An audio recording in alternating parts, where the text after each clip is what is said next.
This is the Begin Within podcast, where we believe real, lasting health and fitness requires you to start inside before you work out. I'm your host, Nate Slegger, and I'm here to show you behind the scenes of fitness. You already know exercise is good for you, but what about all the other things in life that affect your fitness?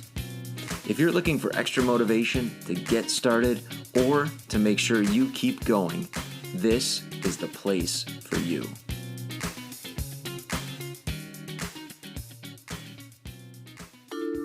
Produced by BeginWithin.fit. If you are working on getting healthier, losing weight, improving your fitness, whatever it is, but you have this feeling that you should be getting better results, you're just not sure what you might be doing wrong. Well, I want to tell you, you are not alone. And that is the very reason why I wrote my latest book, 5 Ways You're Wrecking Your Weight Loss, so that you can take a look at 5 of the most common reasons I see that people aren't getting the results that they deserve for all their hard work. Just 5 really quick fixes that can get you headed toward the results that you want. Check it out. You can download it by going to beginwithin.fit, clicking on the ebook button, or clicking on the link in the show notes. Check out my book. Let me know what you think.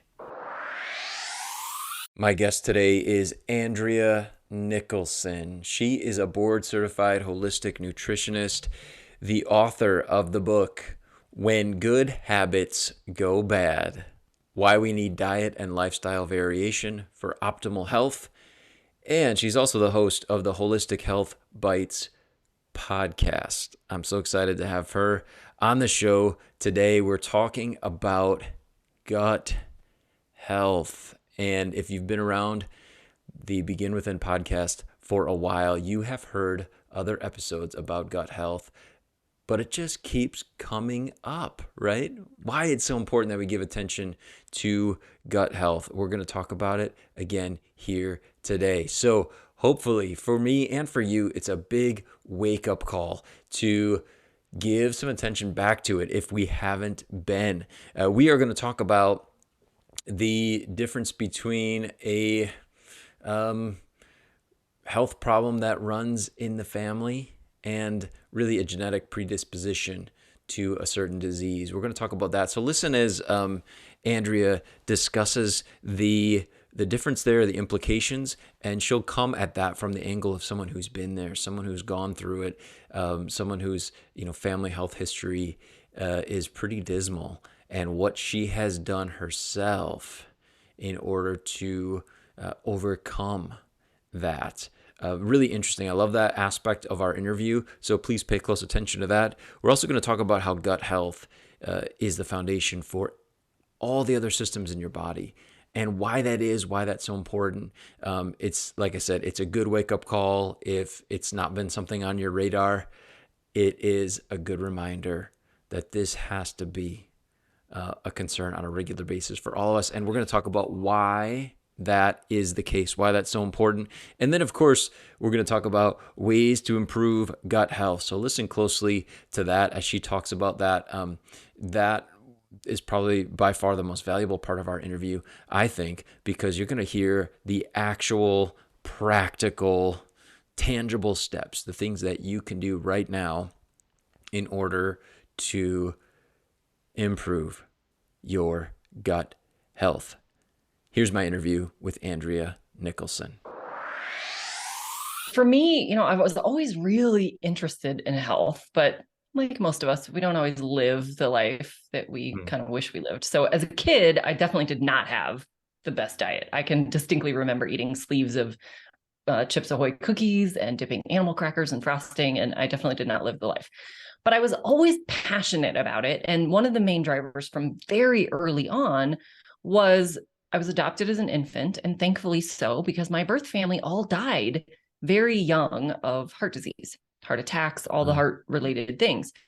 So I would have been orphaned at 15 because literally everybody died. And the men all died younger than 70. The women actually died younger than 50. And so that was kind of my first, oh, I should probably pay attention to this. I still didn't really, but when I hit my mid 20s, I actually went through a comprehensive cardiac panel. And lo and behold, I was headed down that same path. I already had arterial plaques forming. My arterial age was 11 years older than my chronological age. Like I Okay. already had all the things. And that's when it dawned on me that I was over halfway through my life if I continued on their path, if I even made it as long as they did. So that was kind of my big wake up call. And that's what really started me on the journey. In Gotcha. your 20s, you can get away with a lot. Yeah. So, I just paid attention to what I was eating a little bit more. I started working out more and it worked. And then I quit working. I didn't make any changes, but I started gaining the weight back. My skin started getting all broken out again. I was bloated and digestive issues and had migraines. And it was just kind of all falling apart again without making any negative changes. I was still, paying attention to what I was eating, still working out. Oh, wow. So, I dug in deeper. I learned more. I cleaned it up even more, ended up transitioning to vegetarian eating. And that worked until it didn't again. And I found myself back in that same boat. I was gaining the weight again. I was getting bloated again. Headaches came back, like all the things. And it made no sense to me. Because at this point, I was eating a very clean vegetarian diet. I was eating whole vegetables, fruits, whole grains, all the things. It wasn't Doritos and Oreos. It was really a high quality vegetarian diet. And yet I was feeling worse than I really had ever felt before. By this point, I'm approaching my 40s. So, I couldn't get away with what I could have in my 20s anyway. So I went down the path of more holistic education, worked with some practitioners, did some functional testing, ultimately figured out what the problems were, and I was able to solve what was really going on. And I've been on this path ever since. Along the way, I ultimately kind of turned this into my career. And now I help other people who have the same kind of mystery illnesses going Yeah. on. They're doing all the things, and yet it's not working. Yeah. Doesn't make any sense, but it's not working. So Wow. So we're gonna dig into gut health, but I'm like I would love to know, was there like one thing that you found that was like, oh, this is it? Is it gut health, or I guess I'm just curious, was it something else? yeah, a lot of it really was gut health. What I didn't know is between how often I was eating and the foods I was eating, I was basically destroying my gut health. So I was eating every 2 to 3 hours, which is very common advice. And Mhm. yet that was causing my digestion never had a break, was constantly digesting, constantly busy. And I ended up actually wiping out my gut flora, which sounds so counterintuitive, eating all these vegetables. You would Right. think that would be feeding all the good bacteria. And it should be, that's what we were told to eat, to feed all the good guys. I had no Right. bacteria, basically. I had no good microbes. I was totally wiped out. And then I had pathogens present because I didn't have those good microbes. And I also didn't have digestive enzymes. I had low stomach acid. Like you kind of, you name it, I had it as far as digestive dysfunctions go. And so ultimately, that is what kind of solved it. And then also, the other piece of it was eating the vegetarian diet while I was eating a lot of really great foods. I was basically eating all carbs Mm-hmm. because that's what plants are. They're very little protein and they're very little healthy fats unless you're strategically adding those things in to really make sure you're getting enough. So I was basically a carbitarian, eating nothing but carbs, which then sent my blood sugar out of whack. I was on the path of insulin resistance. Like all the things combined was why I was highly inflamed. My immune system wasn't working well. My detox systems weren't working well. I wasn't assimilating nutrients very well. I wasn't making nutrients very well. I didn't have the building blocks. I wasn't absorbing them and I wasn't really eating them either. I wasn't eating the adequate protein. I wasn't eating the healthy fats. So I didn't have those basic building blocks to even have a healthy body. Yeah. So now Wow. I know different. Yeah. Interesting. I also like, before we dive in a little bit more to gut health, one of the things that I really appreciated that you talked about right away was the genetic component of health. And it seems to me that you're somebody who was not really quick to just say, "Oh, I'm just doomed." Um, that's just gonna this is the way it's gonna be for me. Because unfortunately, I have talked to people they're like, oh, everybody in my family does this is what happens, and that it's gonna happen to me too, no matter what. So why bother? What would you say to that kind of way of thinking? I'd love to Yeah, hear your I would perspective say on it. that absolutely there are genetic components. There are things that predispose us to various conditions. But 99.9% of the time, that's not a guarantee. What really runs in families isn't things like type 2 diabetes. It's the habits that lead to type 2 diabetes. We tend to eat the same foods that our families ate. We tend to have those same habits or lack of good habits as our families did. So, really, what is running in families are those habits. It's really not a guarantee that you're going to get, whatever disease runs in your family in most cases. Of course, there are some autosomal dominant things that are pretty much a guarantee. If you have the gene, you're going to get it. But that's not the vast majority of these things. And even people who do truly have a genetic predisposition for a lot of these conditions, depending on the rest of your lifestyle, the foods you eat, the exercise that you do, toxins you're exposed to, stress management, sleep, all the things, you might not ever activate those genes if you're doing the right things. So genetics, that was at one point, scientists really thought that was going to be the missing link and that was going to solve all everyone's problems. And what they realized is there's a boatload of people that have the same genes that have a disease and a bunch of people that have the same genes that don't have the disease. And it really comes down to that overall lifestyle, the way people live, the things that they're exposed to, and the things that they actively do to keep their health healthy. And Yeah. so it's not a guarantee. You are not resigned to a death sentence because of something that runs in your family. You really do have more control than you think. Yeah. No, I'm on the same page there. I like the way you said it much better than I would have explained it. I think too, it's like let's just say down the line you are going to have some health complications. What if you came at it from a much better place, a much healthier place to begin with, and then you had to deal with whatever health, complications came down the line. The end result might be a lot different than what maybe you've seen historically in the Absolutely. family. So Yeah. All of these diseases are on a gradient. And where we really have that control is, how severely are we impacted by these things? So yeah, absolutely 100% agree. yeah, cool. Okay, let's talk about gut health because for you, it was about recognizing that um, maybe this was the direction you're going.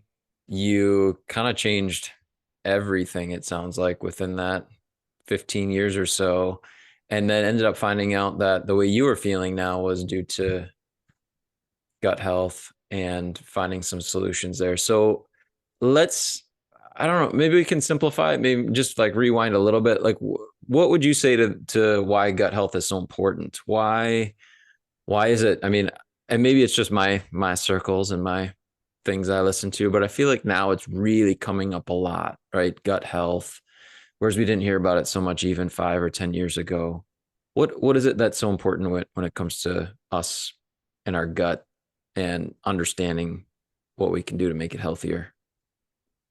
Yeah, I would say the gut health is really the foundation because that's literally where your food's coming in. So if you're not properly digesting your food, if you're not properly breaking it down, those nutrients can't serve you, can't do any good. You're just eliminating everything you eat. If you can't then absorb those nutrients, they can't do you any good. And then you need the good bacteria to actually produce other nutrients. They make short chain fatty acids. They make some of our vitamins. They make some of our neurotransmitters. So if you have mood disorders, if you have depression, anxiety, brain fog, if you have, any of these kind of cognitive or mental health situations, a lot of times that comes back to the gut because if you don't have those microbes, they can't make these things. If you don't have the nutrients for the building blocks to make these things, then you can't make them. So gut health really does come back to every system in the body. It's your brain, liver, detox, respiratory system, blood sugar, inflammation, immune system. It is the foundation for everything. You can't fix any of those other systems until your gut is working well. Mm, wow. How, wow. So I guess that leads me to with all those symptoms and the way that they affect the other systems of the body. how might somebody know that they have problems when it comes to gut health? And I guess there's part of me too, Andrea, you can tell me if I feel like it's something that we should all just be on all the time because it sounds so important. Uh, I don't know. Help me out. Yeah, I would say that it is something that we should all be prioritizing. It is something that we all need to take into account into our daily lives. I think some of the common things, obviously, if you're having overt digestive issues, if you're constipated or have diarrhea, if you have chronic bloating or gas, or any of those really obvious digestive issues, those are clear signs that your digestive system is not working properly. But even outside of that, even if you're like, no, I have, regular movements and everything feels great and I don't suffer from any of these digestive issues, if you have really anything else going on in your body, any other symptoms, any other disease processes forming, for the most part, they're all going to have at least a gut health component. Now, it's not to say that once you get your gut back in alignment, that all of those will go away. They might. It just depends. Depends on what's actually going on, but there's a gut health component. So if you have headaches or body pains or joint pains or, respiratory issues, even skin issues, really the list goes on and on. If you have any kind of issue, it's worth exploring how healthy your gut is and how well your digestive system is functioning, because that is foundational. If there is an underlying issue there, no matter what else you do, nothing will work until you fix that problem. So I think it's worth exploring for everyone, really. If you have a health challenge that you're trying to work through, I really encourage everyone to take a good hard look at their gut health and just make sure that box is checked, because it is so foundational and you just can't solve it until you fix that. So as far as how do you know, I mean, that's kind of the first clue is, do you have a problem that you're trying to solve? I assume most people listening to this do have a problem, or they wouldn't be listening to this. And most people do have some kind of problem. Yeah. So that would be the first clue. The second thing is, I would say it's really worth doing a test. You can do a simple stool test at home. It's in the privacy of your own home. You just collect your little sample and send it in. The lab comes back, or the lab report comes back to the practitioner, who can then help you interpret that and come up with, what do you do about it based on those results? Do you have low bacteria? Do you have high bacteria? Do you have a pathogen present? Do you have a parasite? Like, what's going on? Do you need digestive enzymes? They can really kind of help you walk through what that means and address that particular issue. And the protocol will generally be based on diet, lifestyle, exercise, sleep, stress, hydration, all the foundational pieces, but it'll be very specific to what's actually going on in your gut. If it's a, pathogen that you don't want to be present, it'll be, trying to eradicate that. If it's that you have low bacteria, how can you build that up? How can you support the overall terrain so that you have those healthy microbes in there and you have proper digestive function? Wow. We've talked about gut health before here, but I don't think we haven't talked about stool sample and getting the full report. That to me is like, oh wow, that makes a ton of sense. But I think people, I guess for myself, I feel like if I knew that it was that easy, maybe, I don't know. Is that a common thing for a typical MD to be doing, or is there someone else that would be taking care of that more effectively, in your opinion? Conventional medical providers typically don't do this kind of testing. There are stool tests available that they will use, but those are usually very specific, looking for specific pathogens, and those are generally in really acute cases. Someone goes on vacation or whatever, they come back with, this chronic diarrhea problem or something really kind of emergent. Okay. That's generally what they're looking for. So a lot of times they'll run those panels only if you're actively ill, if that's you, then you should go see your doctor for that. If you're actively having something that's emergent, then you should absolutely see your doctor. If this is more of a ongoing, like you're just trying to deal with a health challenge, reducing pain, or you have stubborn weight, or whatever that issue is, then this kind of work is typically more done with a functional medicine practitioner, a holistic practitioner, people who've been specifically trained in these more functional tests that, again, you do from home. The conventional models, their tests can also be done at home, but a lot of times they'll also send you in for, regular lab testing. So that can be a little bit different. This one, they send you the kit to your house, you collect your sample and mail it back in. Mm-hmm. So yeah, it really can be this easy. It's just a matter of, finding a practitioner that you believe can really help you, that you resonate with, that, is a good fit for what you're trying to solve. Do they have that level of training and understanding in that problem? Okay. Wow. And I think as I'm listening to even to your story, your personal experience is with gut health, like I guess like so many other areas of health, there's this element of over time things progress, whereas so often we hear like, well, I'm just doing what I've always been doing, but now I have this issue, and we tend to think like, I did it 5 years ago, and I ate this way and I felt okay. I'm still eating this way and now I don't feel okay. Well, it can't be what I'm eating because I used to feel okay this eating this stuff. Is that kind of some of the like the mystery or some of the um I guess confusion around gut health, do you think? Yeah, I think there's a big component of that. And I think there's a lot of reasons why something that worked 5 years ago doesn't work anymore. It could be that that was never really a great thing and you just sort of got away with it. That's Mm. possible. That was me in my 20s. I was doing a lot of wrong things, but I got away with it because I was in my 20s. So there's that possibility. There's also the possibility that your gut microbes have changed. Something else in your gut system has changed. And now something that used to really work for you, maybe you now have a food sensitivity. Maybe you now are missing whatever that strain was that's really necessary to break down that particular food. Maybe you've got some underlying inflammation and that's preventing you from releasing digestive enzymes properly. There's lots of things that can go wrong. So it's not necessarily that now all of a sudden these foods no longer work for you. There's a reason for that. Do you now have a sensitivity? Are you lacking in something? There's some other thing that's going on if this thing that used to work for you is actually a really good thing. If it wasn't a really good thing and you just used to get away with it, well, then learn the lesson and move on. But if it really is a good, healthy thing that now all of a sudden you're like, every time I eat a salad, I feel terrible. Like there's no logical reason for that. You should feel great when you eat vegetables and good quality foods. So there's something else that's imbalanced. There's some other blocking that's going on, or there's something that's missing. So we just have to figure out what that is. And hopefully we can get you back to, enjoying that really good thing that used to work for you. Yeah. No, I think what you said about imbalance, I feel like, especially when we start talking about the, you know, populations of bacterial colonies living, like there's a balance of things that needs to be there for us to have optimal health. And when things first to get out of balance, we don't necessarily notice it, and time goes on and it just becomes a bigger and bigger issue that's unseen, but now starts to present with those symptoms that you mentioned.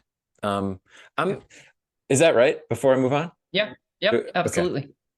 I'm learning.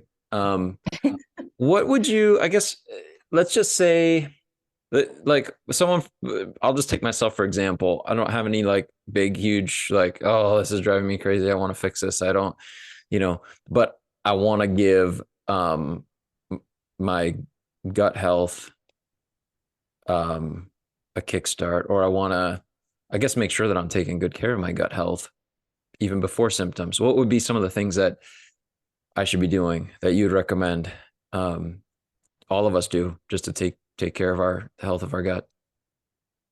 Yeah, I think, prioritizing a really good quality diet is number one. So making sure you're getting adequate quality proteins, those healthy fats, you're avoiding maybe the unhealthy fats like vegetable oils and, rancid trans fats and those kinds of things, avoiding the, toxic things, avoiding the artificial ingredients.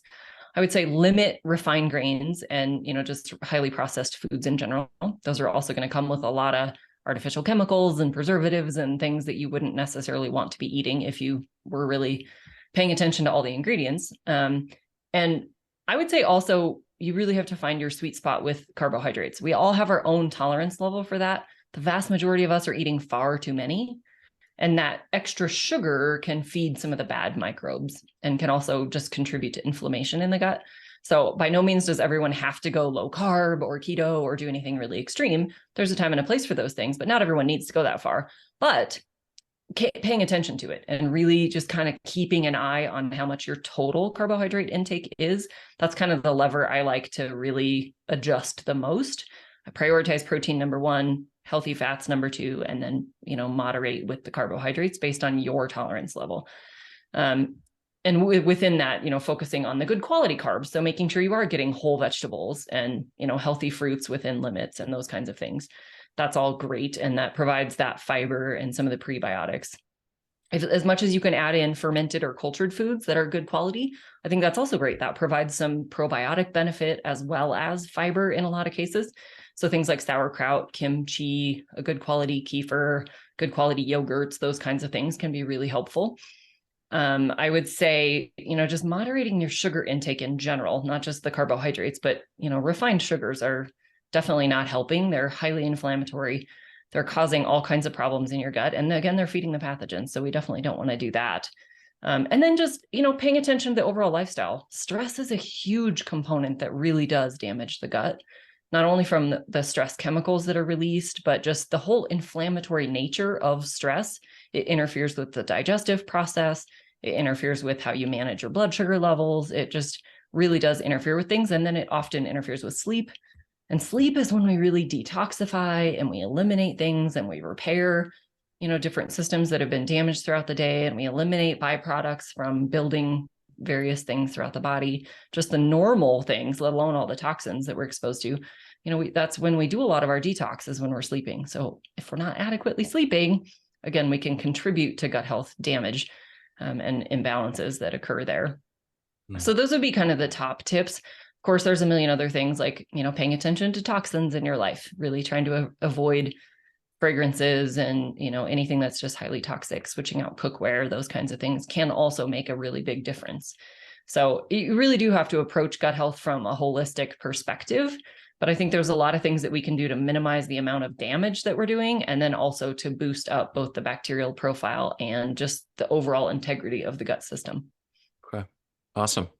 I'm curious to get your perspective on, let's just say I can only do one thing. I'm going to put pressure on. I'm going to start doing one thing to take better care of my gut health.